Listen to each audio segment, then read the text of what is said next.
Hello, this is CA Firoz. Today's topic is Section 43BH. ये 43BH है क्या? ये एक न्यू सेक्शन है जो इंट्रोड्यूस हुआ है फाइनेंशियल एक्ट 2023 में। मेन पर्पस इसका ये है कि एमएसएमई को टाइमली पेमेंट रिसीव्ड हो। और इस सेक्शन में कहा क्या है, नेक्स्ट स्लाइड में आते हैं। नेक्स्ट स्लाइड में ये इस सेक्शन के बारे में डिटेल मैंने बताई है। This section states that any sum payable by the entity. Sum payable का मतलब क्या हो, एज ऑन 31 मार्च 2023 सॉरी 2024 उस डेट पर अगर भी आपके जितने भी सप्लायर्स हैं उसमें हमें चेक करना पड़ेगा वो सप्लायर एमएसएमई है या अदरवाइज है। और उसके बाद एक्ट कहता है कि अगर वो एमएसएमई है तो beyond the time limit specified in section 15 of MSME act, यानी उसकी एक लिमिट बताई है कि एमएसएमई एक्ट में जो भी हमारे सप्लायर हैं उसको कितने दिन में पेमेंट करना है। कितने दिन में पेमेंट करना उसके बारे में जो सेक्शन 15 कहता है, सेकेंड पैरा में है, payment to micro and small enterprises within time as per the written agreement. Written agreement, written agreement का क्या मतलब है, यानी आपस में म्यूचुअल अंडरस्टैंडिंग में कुछ लिखा गया हो या आपने ऑर्डर करते समय पीओ में कुछ पेमेंट टर्म्स डिसाइड कर दिए, लाइक 30 डेज, लाइक 35 डेज। इस तरह के एग्रीमेंट को रिटेन एग्रीमेंट कहते हैं, which can not be more than 45 days. उस एग्रीमेंट में 45 डेज से ज्यादा हम मेंशन नहीं कर सकते। If there is no such written agreement, मान लो कोई रिटर्न एग्रीमेंट नहीं हुआ है, कोई पीओ रेज नहीं हुआ है, तो उस कंडीशन में सेक्शन क्या कहता है, the section mandates the payment shall be made with in 15 days. यानी जो मैंडेटरी लिमिट होगी 45 से क्या हो जाएगी, 15 हो जाएगी अगर एग्रीमेंट नहीं।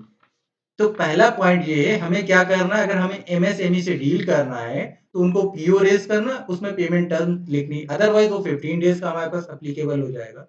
और होता क्या है, सेकंड इसके बाद की स्लाइड में हम बताना चाहेंगे आपको एप्लीकेबिलिटी ऑन बायर, यानी जो ये सेक्शन आया है बायर के ऊपर है, यानी सप्लायर के ऊपर नहीं। बायर जो माल रिसीव करता है या सर्विस रिसीव करता है, इसकी टर्म्स एंड कंडीशन में क्या होगा, ये एप्लीकेबल कब होता है, अगर आपका जो सप्लायर है वो एमएसएमई एक्ट में रजिस्टर्ड है और वो माइक्रो या स्मॉल इंटरप्राइजेज है, तो ये एक्ट एप्लीकेबल हो जाएगा। इस एक्ट के एप्लीकेबल होते ही अगर आप एमएसएमई को पेमेंट लेट देते हैं, और वो देखिए पहले ये कंडीशन होगी पेमेंट लेट कर रहे हैं और वो जो हमारी बुक्स ऑफ अकाउंट बनी है उसमें 31 मार्च 2024 में स्टैंड भी कर रहा हो, तभी डिसअलाउ होगा। अगर स्टैंड नहीं हुआ, आपने पेमेंट कर दिया 45 के बाद किया, लेकिन हमने payment within financial year कर दिया है, तो उसका कोई डिसअलाउंस नहीं होता।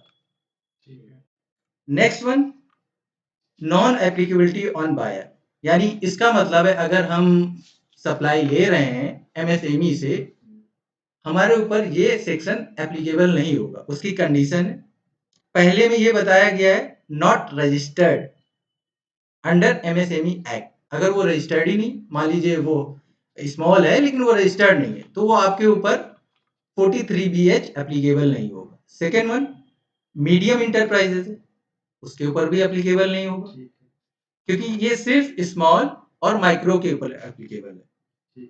थर्ड में, रजिस्टर्ड है लेकिन वो क्या है, ट्रेडर है, तो भी आप सेफर साइड है, आपके ऊपर 43BH का डिसअलाउंस एप्लीकेबल नहीं होगा।